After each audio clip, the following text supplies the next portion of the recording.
History remembers conquerors, but it forgets the women who built civilizations, the women who defended kingdoms, the women who rewrote destiny. For thousands of years, while European villages still struggled with disease, hunger, and superstition, Nigerian women were ruling cities, commanding armies, shaping nations, and changing the course of world history. Some led from the battlefield. Some led from council chambers. Some led from people's assemblies. Some led from classrooms and laboratories. 7 women. 7 eras. 7 revolutions. This is the forgotten story of the Nigerian women who changed the world, long before the world learned how to recognize their greatness. When the world speaks of military geniuses, it mentions Alexander, Hannibal, or Napoleon. But in the 1500s, West Africa had a commander just as brilliant and far more feared. Her name was Amina, daughter of Bakwa of Zazzau, warrior, strategist, expansionist, and the architect of a northern Nigerian empire that stretched across the Sahel. Amina didn't wait for permission to lead. From the moment she entered the royal palace, she chose the sword over the throne room, the battlefield over courtly tradition. If a woman cannot own her destiny, then she must conquer it. She built one of the largest cavalry forces in pre-colonial Africa. Fast, disciplined, devastating. City after city fell or allied with Zazzau. She seized trade routes, secured caravans, and turned her kingdom into a powerhouse controlling commerce across the Sahel. Amina didn't only conquer, she built. Everywhere her armies went, she ordered the construction of fortified Amina walls, some of which still stand today. When the British arrived centuries later, they called her a myth, a legend, a folktale. They couldn't accept that a black Nigerian woman had built a military empire stronger than their early colonies. My walls still stand. So does my story. And history, real history, now confirms what oral tradition protected for 400 years. Amina was one of the greatest military leaders of her age. 4 centuries after Amina's cavalry thundered across the north, another Nigerian woman rose, not with a sword, but with the power of her voice. Funmilayo Ransome-Kuti, teacher, activist, nation builder. The woman who shook the British Empire. In the 1940s, the British imposed crushing taxes on the women of Abeokuta, taxes designed to break their independence and force them under colonial control. But they miscalculated. Funmilayo created the Abeokuta Women's Union, 20,000 strong, one of the largest women-led political movements in African colonial history. We will not pay. We will not bow. Their protests shut down the colonial administration. They surrounded the palace of the Alaki, the king who had collaborated with the British.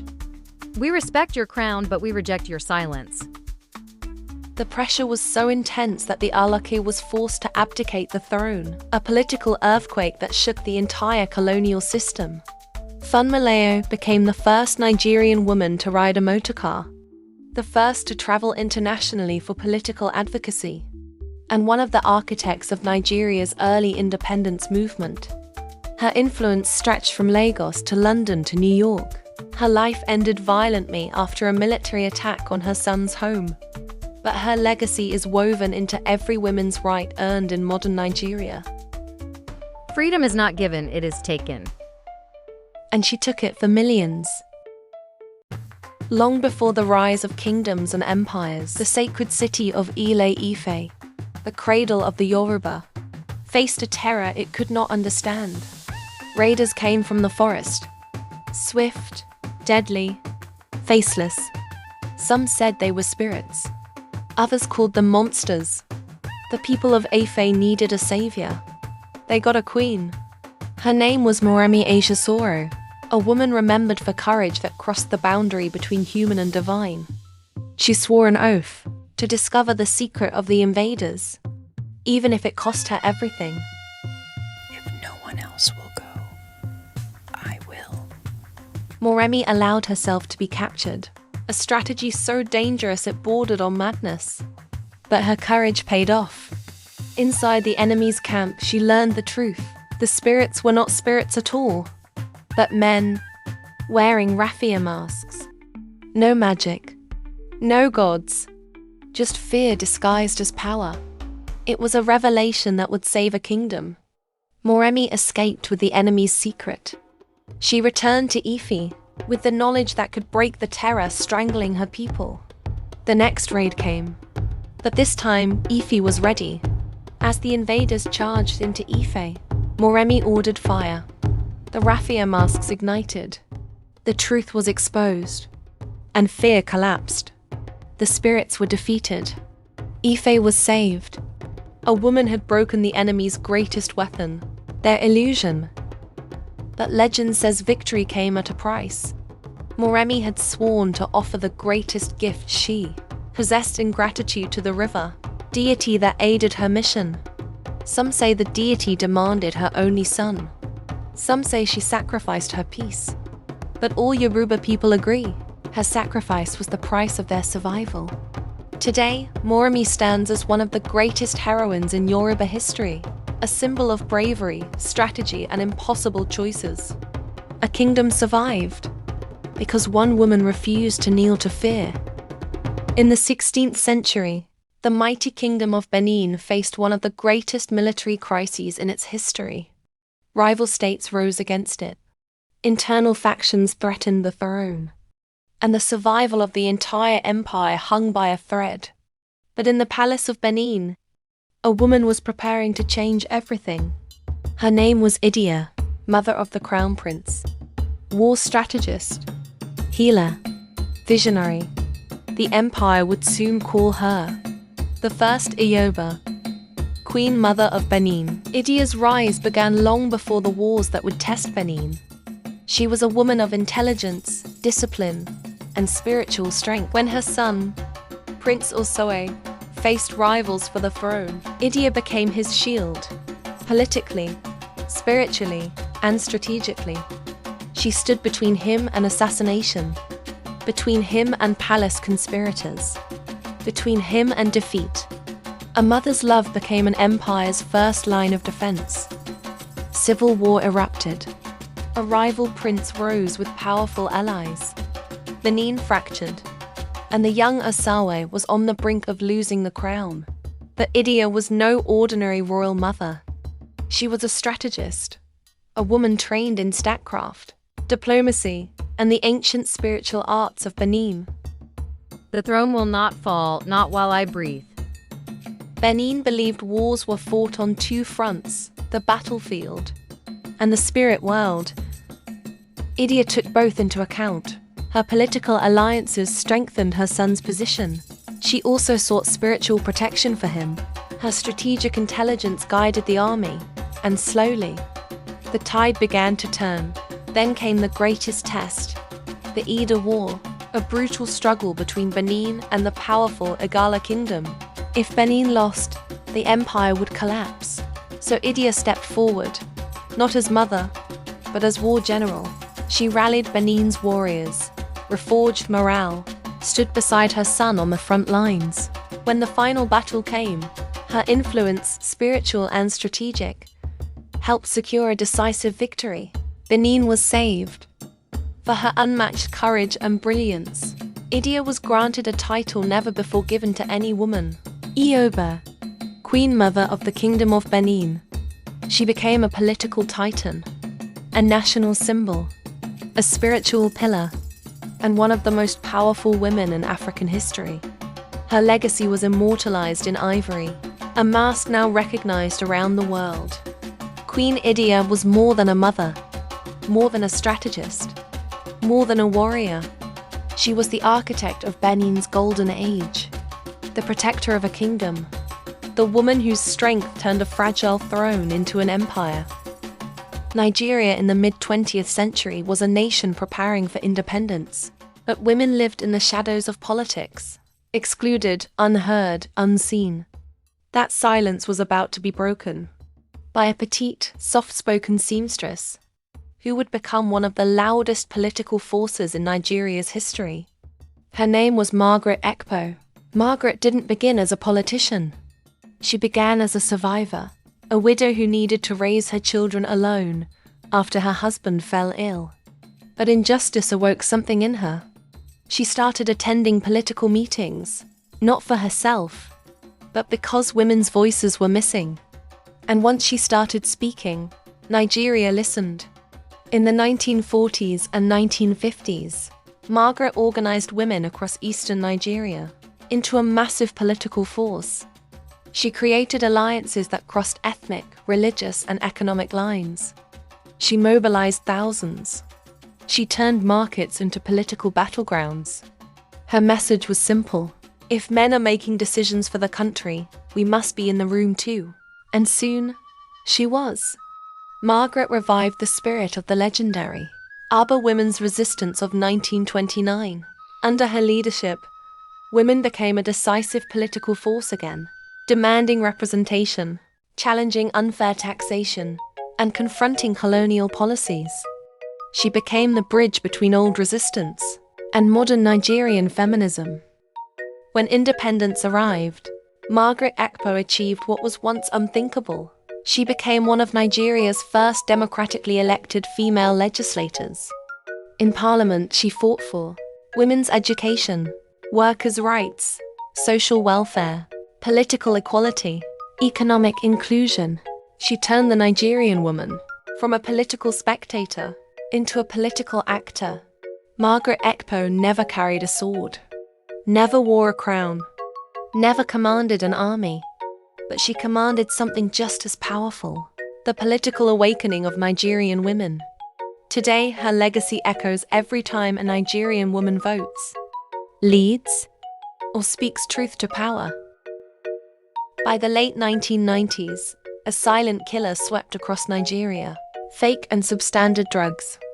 Children were dying. Patients were being poisoned. Clinics were filled with bodies. Nigeria needed more than a reformer. It needed a warrior. Her name was Professor Dora Akunyili. Dora's mission was personal. Her younger sister died from fake insulin, a death that shattered her family and scarred her forever. But grief became a weapon, and she vowed no more Nigerian family would suffer what hers suffered. When Dora was appointed Director General of NAFDAC in 2001, the drug mafia mocked her. They called her too gentle. They expected her to fail. They didn't know who they were dealing with. Within weeks, she shut down major counterfeit factories. She arrested kingpins. She raided warehouses. She destroyed billions of naira worth of poison. And Nigerians began to breathe again. Her war was dangerous. The drug cartels came for her.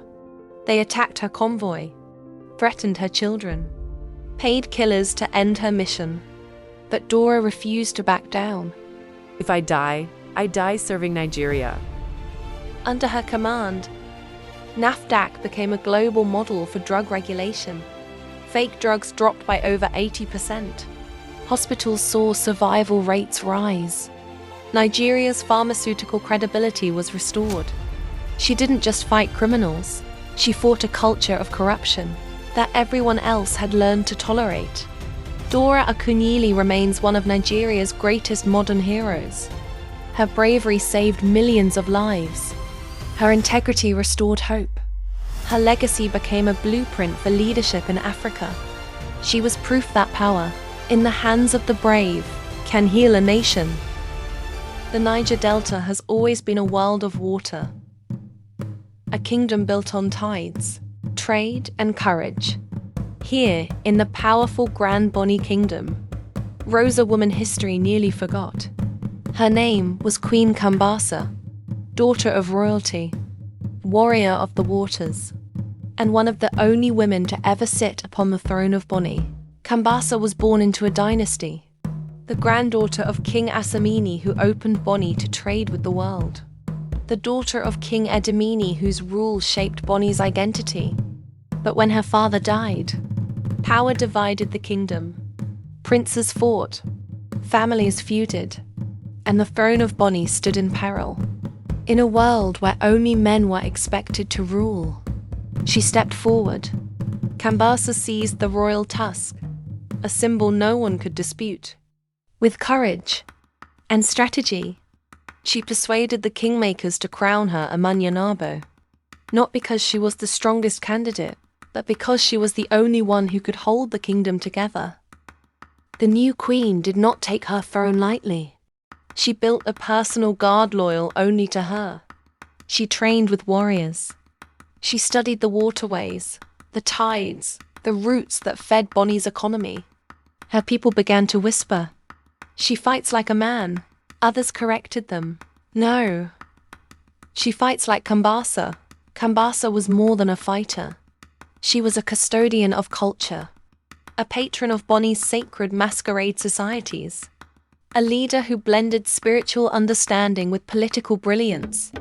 She revived traditions, strengthened institutions, and restored dignity to a kingdom divided by succession.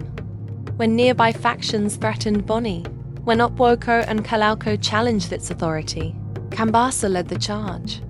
Not from the rear, but from the front of her war canoe.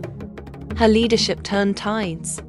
Her strategies expanded Bonny's influence across the delta. History calls her an Amazon, but her people remembered her as something greater, a guardian of the kingdom. Kambasa ruled with fairness. She brought rivals into her court rather than crushing them. She shared responsibility, built alliances, and restored trust in the crown. Her reign was marked by integrity, accountability, and justice, qualities that today would be praised as good governance, but in her time were nothing short of revolutionary. Under Queen Kambasa, Bonny did not simply survive, it flourished. Trade expanded, cultural institutions strengthened, and her name became a symbol of unity in a kingdom that once stood on the edge of collapse. Her story is not widely taught. Her statues are few, but the legacy she left flows through the rivers of Bonny to this day. A woman who rose above tradition, fought for her people, and kept a kingdom alive. Queen Kambasa stands among Nigeria's greatest, proof that power, leadership, and destiny have never belonged to men alone. Across 1,000 years of Nigerian history, 7 women rose above fear, above tradition, above the limits the world placed on their names. Amina, who carved an empire with steel. Moremi, who risked everything to save her people. Funmilayo, who stood unshaken before colonial power. Margaret Ekpo, who brought a nation's women to their feet. Dora Akunyili, who fought corruption with truth. Idia, whose wisdom shaped a kingdom. Kambasa, who led Bonny with courage and unbreakable will. They were warriors, mothers, stateswomen, reformers, queens. They were the reminder that Nigeria has always been built by the brave and held together by the bold. That history does not survive on memory alone. It survives when we choose to keep the fire burning. If their stories moved you, if they gave you pride, if they showed you a part of Nigeria the world rarely tells, then join us, because this is only the beginning. Subscribe to Echoes of the Ancients, where the forgotten rise, the heroes live again, and the voices of our past finally speak.